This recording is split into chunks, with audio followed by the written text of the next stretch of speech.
I'm standing by this river, waiting for the flood to come. Yes, I'm standing by this river, waiting for the flood to come.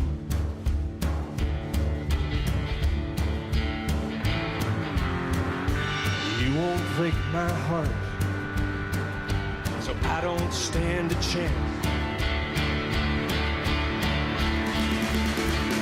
I need to grieve for you, baby. I need to cry, cry, cry. I need to grieve for you, honey. I need to cry, cry, cry.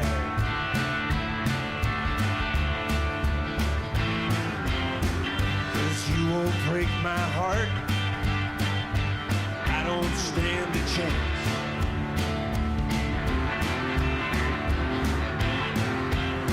'Cause you won't break my heart, and I don't stand a chance.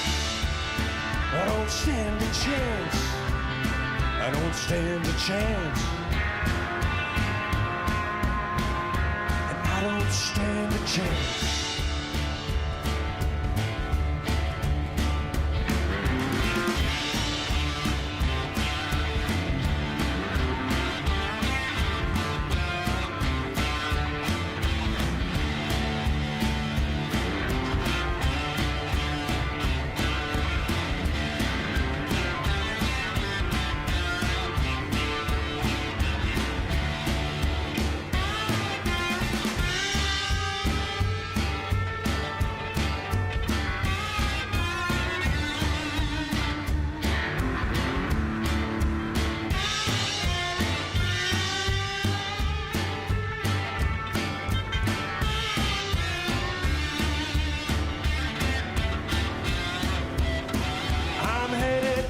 To Caledonia, and I'm gonna watch the boats go by. I'm headed up to Caledonia. I'm gonna sit there and watch the boats go by.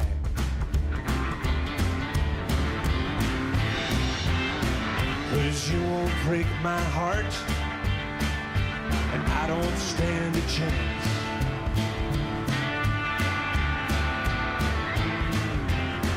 'Cause you won't break my heart, and I don't stand a chance. I don't stand a chance. I don't stand a chance.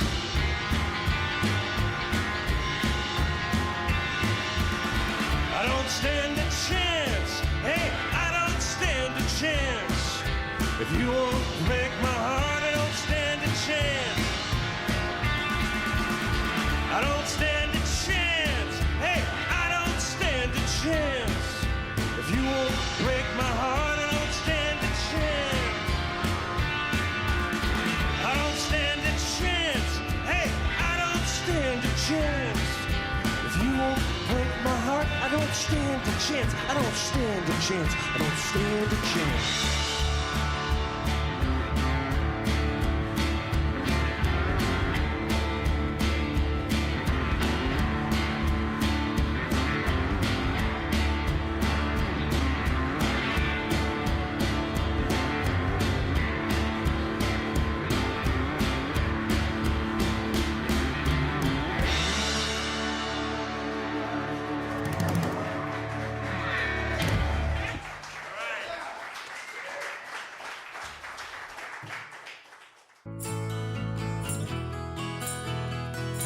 Welcome to Lo-Fi Lounge, Chris, Eileen, Chris Slusarenko.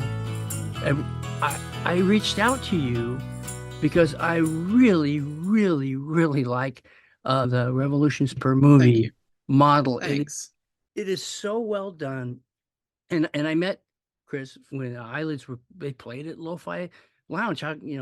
How good is that at our studio? And I just got to talking, and he's just the most accessible, knowledgeable dude. I go, man, There's a nice person in music. I can't believe it. How does that happen?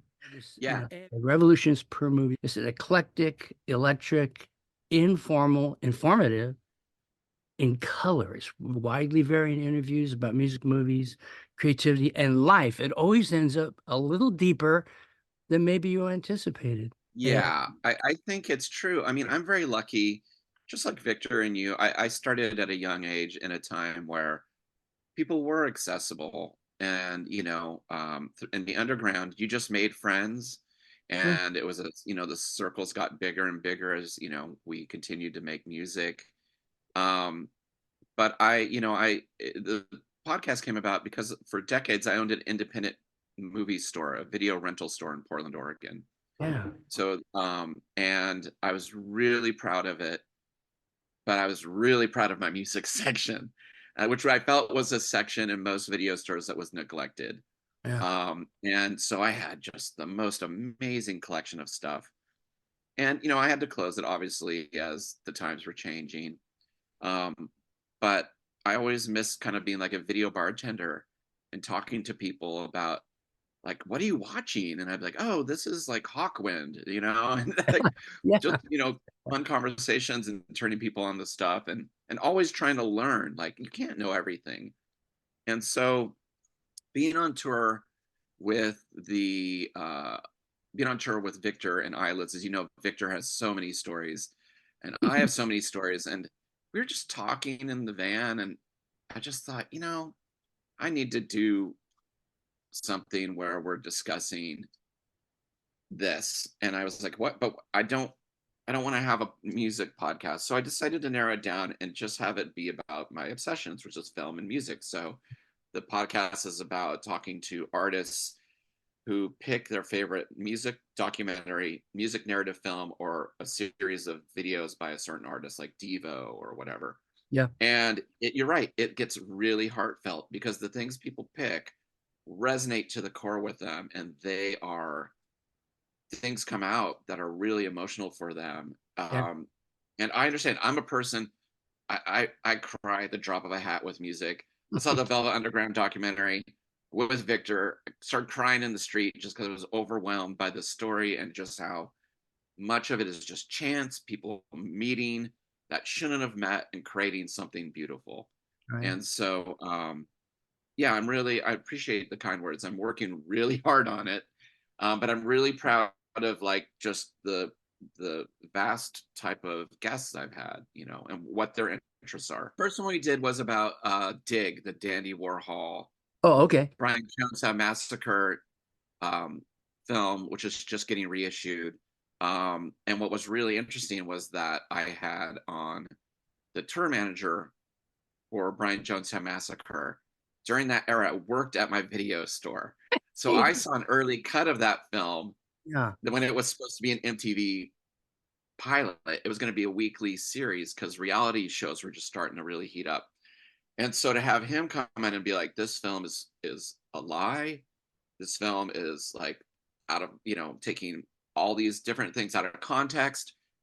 When you just believe the film and you love the film and you live in the film, it was really fascinating to have the first episode to have someone be like, yeah, that's out of context. well, it's just anything, you should say it's such a wide door. I mean, you narrowed your focus, but it's to, infinity. There's so many ways to go, from a TV special, forward all the way up to well, I think the most recent was the Devo, the men who make the music piece, so Yes. all these things build up, or even in real time in talking with Victor again about Mojo Nixon. So the Yeah. chance to do this vibrant, alive, something can happen. It's almost like a little newspaper too.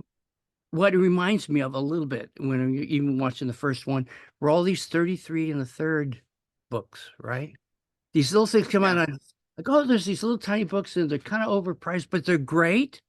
And right, it's My 14 show's a bucks. little cheaper.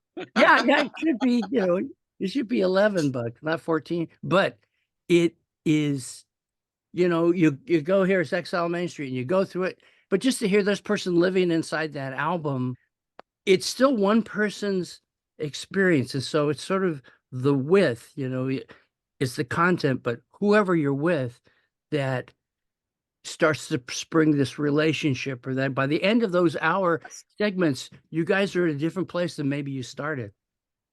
I think so too. And a lot of times, like for instance, the interview with Gary Jarman of the Cribs, Yeah. really massive band over in the UK, top 10 band, not so well known here. They were children when Nirvana, when Kurt Cobain died. And they came from a town called Wakefield, really small mining town, nothing going on there. And they got a hold, they used some grocery vouchers to buy a VHS tape of Nirvana.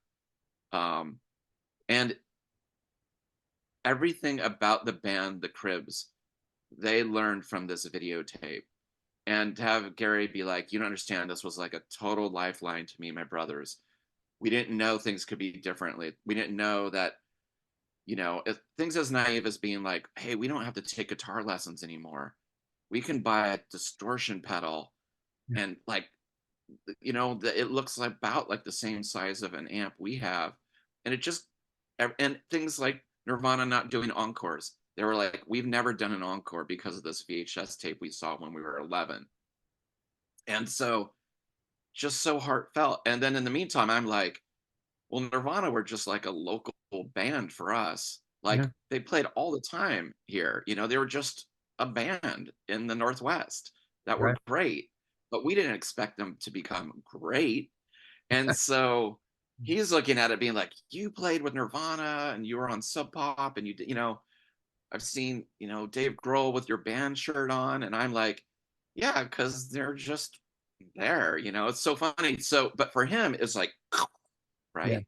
Right. Emotional. And so it's really fun to see where people come. And sometimes it's things I was not a fan of or understood, but it's really interesting to see why it's so passionate for someone else. And a lot of it is through the gauze of youth, when I think when you're growing up in the era we did, music was definitely a shield. It was so much your identity, and bad things could happen if you're in the wrong place at the wrong time, looking a certain way because you loved a certain piece of music. It's interesting to see how formative these bands were for so many people, and then these visual representations were often one of the few things we could get a hold of if we couldn't see the band, if we didn't have access, if we lived in the middle of nowhere. Right. So there's all these pieces that come together, and yeah, it's super fun to just dive in and see where it goes. I ran a nightclub. It was called The Beat. It was like in 1979 or it's 80. And because we had, punk music in San Bernardino, uh, Right. there's people who shot at us. I mean, literally shot, like, Yeah. it goes off the front of the building. I remember walking across the street, me, Johnny Hickman, he was in the Dangerous, initial version of the Dangerous.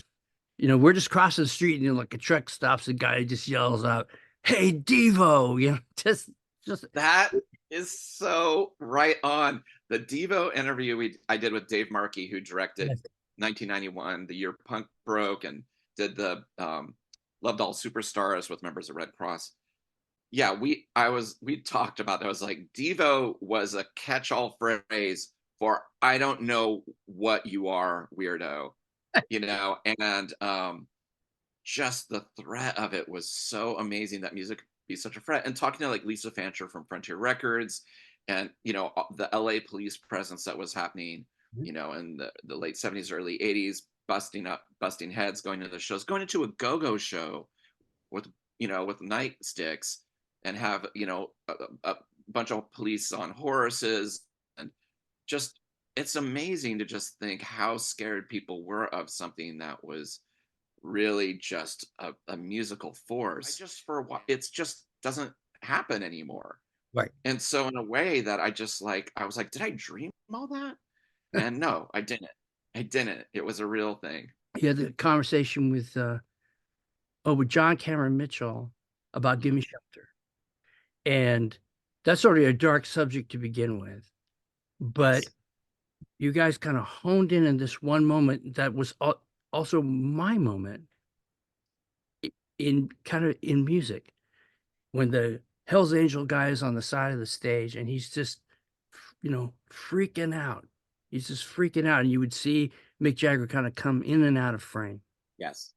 But the Mills brothers, for them to hold that shot on that experience, and this guy just being, there's something wrong, drastically wrong with everything with that guy's experience, and then he switches over to the girl who's just crying in the crowd. It's just like, how did we get here? That it sent a chill through me because, I was not at Altamont, but I experienced that drop off. It's like all three of us, I wasn't in the interview, but when you guys got to that spot, I was right on that stage with you and with John Cameron Mitchell and with that Hell's Angel guy. And I go, oh my goodness. Yeah. The film is amazing because it just takes its time. It does have a lot of shots that just are long. And so you see like Mick Jagger stop dancing, stare for like 20 seconds at something in the audience, and then realize, I'm Mick Jagger, I better start dancing again. And it's incredible because you see how small the Stones are at this point. Right. And I got a really touching email from David Weissman, who I interviewed, director of the Cockettes movie, amazing music documentary.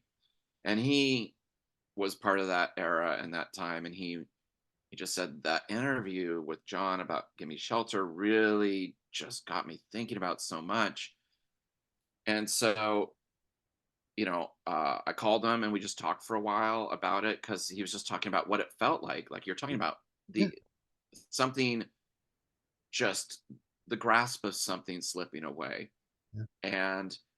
And I just stopped him after 5 minutes. I'm like, listen, let's just record this. So tomorrow we're going to talk about, he had an article that was a supplement to the Whole Earth catalog. It was an essay that someone wrote about Altamont and Manson and, the first John Lennon solo record and all these things about just like, the bloom is off, the rose, and what a different time. So it's really exciting for me that even people that I admire are feeling this. I didn't know what this show was going to necessarily be because, you've been doing this a long time. I have not. But I really enjoy it. And one of the fun things about it, we talked about Victor earlier, is, I have the show comes out every week for free, but I also do a Patreon, which just helps a lot. Sure. And because I'm keeping it indie, I don't want to do any advertising. People have asked if I'm going to move to a network. I'm like, I don't want to do that. I don't want to break up the show. I don't want to have people telling me, hey, somebody's album's coming out, so this is who you should talk to, a producer of this. I want to go where I want to go. I'm a fan, and so it's really a nice chance for me as a music fanatic also to get some closure. Like this right here, this videotape here by The Fall. This has been such a mystery in my life. And in a couple of weeks, I get to talk to Paul Hanley from The Fall, who was, the drummer in the band at the time and wrote some of the songs, about these weird, cryptic Fall videos that are just not like anything else. Why they needed to make this, how they made the songs, the choices. And for me, it's like, I get to close the book on all these things I've always wanted to know about, because they're weird. They're just like singular, right? Can't beat that. No, not at all. We just gotta keep doing it. Yeah, I got to keep. We don't have a choice, and also we don't have a choice.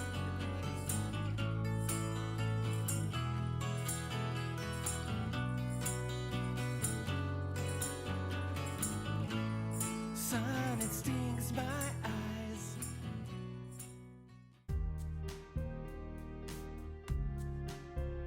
A couple days ago, I received this wonderful gift is Neil Gaiman, What You Need to Be Warm. It's a poem he wrote.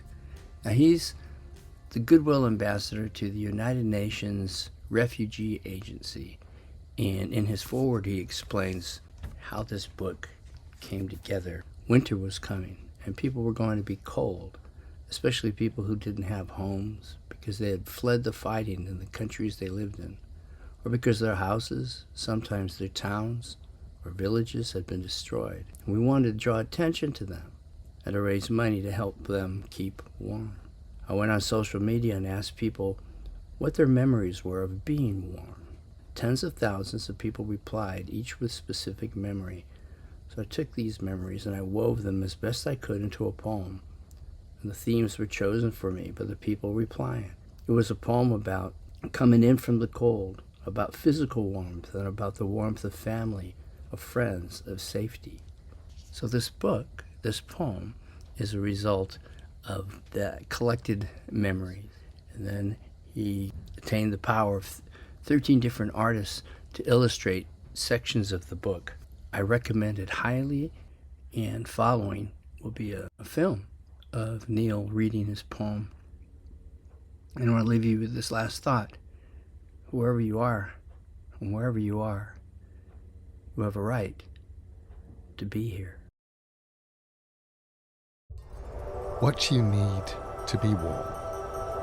A baked potato of a winter's night to wrap your hands around or burn your mouth. A blanket knitted by your mother's cunning fingers or your grandmother's.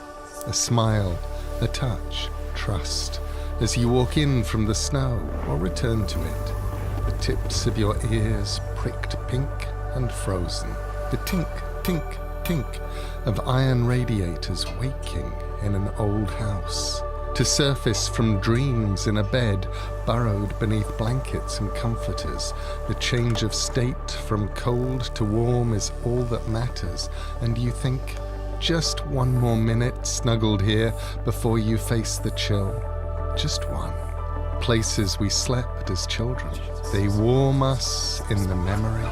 We travel to an inside from the outside, to the orange flames of the fireplace or the wood burning in the stove. Breath ice on the inside of windows to be scratched off with a fingernail, melted with a whole hand. Frost on the ground that stays in the shadows, waiting for us. Wear a scarf, wear a coat, wear a sweater, wear socks, wear thick gloves. An infant as she sleeps between us. A tumble of dogs, a kindle of cats and kittens. Come inside, you're safe now. A kettle boiling at the stove. Your family or friends are there, they smile. Cocoa or chocolate, tea or coffee, soup or toddy, what you know you need. A heat exchange, they give it to you. You take the mug and start to thaw. While outside, for some of us, the journey began as we walked away from our grandparents' houses, away from the places we knew as children, changes of state and state and state, to stumble across a stony desert or to brave the deep waters, while food and friends, home, a bed, even a blanket become just memories. Sometimes it only takes a stranger in a dark place to hold out a badly knitted scarf, to offer a kind word, to say we have the right to be here, to make us warm in the coldest season. You have the right to be here. You have the right to be here.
just a little